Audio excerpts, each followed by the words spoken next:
രാത്രി വൈകിയും തലസ്ഥാനത്ത് മന്ത്രിസഭാ രൂപീകരണ ചർച്ചകൾ സജീവമാണ്. ആഭ്യന്തരമന്ത്രിയായ രമേശ് ചെന്നിത്തല എത്തുന്നതോടെ മുഖ്യമന്ത്രി പദവിക്കൊപ്പം ധനവകുപ്പും വി ഡി സതീശൻ ഏറ്റെടുക്കും. കോൺഗ്രസിൽ നിന്ന് 8 പേർ ഇതിനോടകം മന്ത്രിസ്ഥാനം ഉറപ്പിച്ചു. മന്ത്രിസഭാ രൂപീകരണത്തിൽ നാളെ അന്തിമ തീരുമാനമുണ്ടാകുമെന്ന് AICC general secretary Deepa Das Munshi പറഞ്ഞു. നാളെ 2 മണിക്ക് പട്ടിക ഗവർണർക്ക് കൈമാറുമെന്നും ദീപാദാസ് മുൻഷി അറിയിച്ചു. Good going on the bilateral talks. Nothing to say. Okay. So, sorry. Discussions will continue tomorrow? No, discussions are over.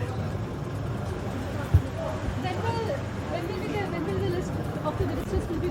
Tomorrow by 2 o'clock. Tomorrow by 2 o'clock we will give it to the governor.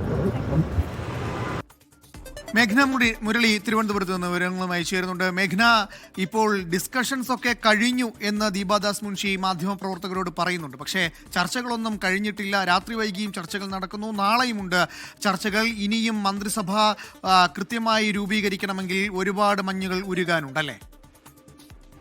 തീർച്ചയായും അനൂപ്, ചർച്ചകൾ കഴിഞ്ഞിട്ടില്ല. ചർച്ചകൾ തകൃതിയായി പുരോഗമിക്കുന്നു. നാളെയും ചർച്ചകൾ തുടരുമെന്നുള്ളതാണ് ഘടകകക്ഷി നേതാക്കളടക്കം പറയുന്നത്. അതിൽ രമേശ് ചെന്നിത്തല മന്ത്രിസഭയിലെ 2ാം സ്ഥാനം ഉറപ്പിച്ചു കഴിഞ്ഞു. ആഭ്യന്തരം വിജിലൻസ് വകുപ്പാണ് രമേശ് ചെന്നിത്തലയ്ക്ക് ലഭിക്കുക. അതുപോലെ തന്നെ KPCC president Sunny Joseph, K Muraleedharan, Chandy Oommen, Anilkumar, M Liju, PC Vishwanath, അതുപോലെ ബിന്ദു കൃഷ്ണ എന്നിവരും കോൺഗ്രസിൽ നിന്ന് മന്ത്രിമാരാകുമെന്നുള്ള കാര്യം ഉറപ്പാണ്. അതുപോലെ തന്നെ ഘടകകക്ഷികളിൽ നിന്ന് CP ജോണും അതുപോലെ തന്നെ ഷിബു ബേബി ജോണും മന്ത്രിസ്ഥാനം ഉറപ്പിച്ചിട്ടുണ്ട്. അതിനപ്പുറത്തേക്ക് ഇനി ഘടകകക്ഷികളുമായും ഇനിയും ചർച്ചകൾ നടക്കാനുണ്ട് എന്നുള്ളതാണ്.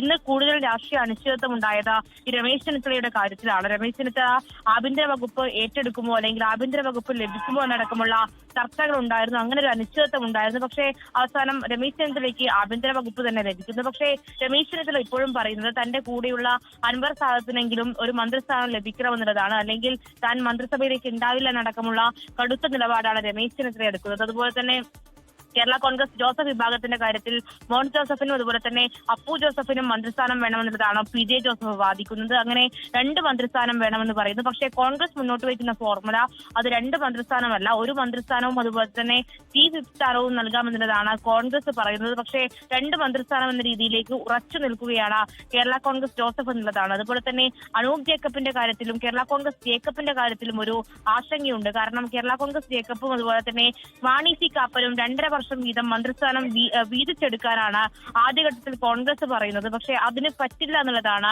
2 കൂട്ടരും പറയുന്നത്. രാത്രി വൈകിയും ദീപാദാസ് മുൻഷിയും അതുപോലെ തന്നെ അനൂപ് ജേക്കബ് തമ്മിലുള്ള ചർച്ചകളൊക്കെ നടന്നിരുന്നു. അതിൽ തൃപ്തരല്ലാതെയാണ് അനൂപ് ജേക്കബും KPCCയിൽ നിന്ന് പുറത്തേക്ക് പോയിട്ടുള്ളത്. പക്ഷേ മുസ്ലിം ലീഗിനെ സംബന്ധിച്ചിടത്തോളം കൂടുതൽ തർക്കങ്ങളിലേക്ക് പോകുന്നില്ല. മുസ്ലിം ലീഗ് 5 സീറ്റ് ഉറപ്പിക്കുന്നുണ്ട്. അതിൽ PK ബഷീറിനാണ് മന്ത്രിസ്ഥാനം ലഭിക്കാത്തത്. ആ മന്ത്രിസ്ഥാനം ലഭിക്കാത്തതിനുള്ള അതൃപ്തിയുണ്ട്. പക്ഷേ കൂടുതൽ സമ്മർദ്ദത്തിലേക്ക് മുസ്ലിം ലീഗിനെ ആക്കില്ല എന്നുള്ളതാണ് PK ബഷീറിന്റെ നിലപാടായി വരുന്നത്. KM ഷാജിക്കാണ് PK ബഷീറിന് പകരം മന്ത്രിസ്ഥാനം ലഭിക്കുന്നത് എന്നുള്ളതാണ്. എന്തായാലും നാളെ ഉച്ചയോടുകൂടി തന്നെ ഈ ഒരു മന്ത്രിസഭയുമായി ബന്ധപ്പെട്ട വിവരങ്ങളും വകുപ്പുകളുടെ വിവരങ്ങളുമായി മുഖ്യമന്ത്രി ഗവർണറെ കാണേണ്ടതുണ്ട്, വിജ്ഞാപനം ഇറക്കേണ്ടതുണ്ട്. അതിനു മുന്നായി തന്നെ ഈ പട്ടിക എന്തായാലും ഘടകകക്ഷികളിലെ വീതം വയ്ക്കൽ അതിനി എങ്ങനെയാകും എന്നുള്ളത് നാളെ രാവിലെ മുതൽ ചർച്ചകൾ തുടങ്ങും. ഇപ്പോൾ മേഘ്ന സൂചിപ്പിച്ചതുപോലെ തന്നെ നാളെ 2 മണി വരെ മാത്രമേ അല്ലെങ്കിൽ 1 മണിയോടുകൂടി മാത്രമേ ഈ ചർച്ചകൾക്ക് പ്രാധാന്യമുള്ളൂ. 2 മണിക്ക് ഗവർണറെ കാണുമെന്ന് ദീപാദാസ് മുൻഷി അറിയിച്ചിരിക്കുകയാണ്.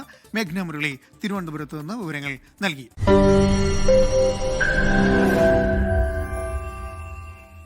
ലോകത്തെവിടെയായാലും ഏത് സമയത്തും 24 വാർത്തകളും ഓഗ്മെന്റഡ് റിയാലിറ്റി പാക്കേജുകളും എക്സ്പ്ലെയിനറുകളും വിശദമായി കാണാൻ ഞങ്ങളുടെ YouTube ചാനൽ നിങ്ങൾക്ക് സബ്സ്ക്രൈബ് ചെയ്യാം.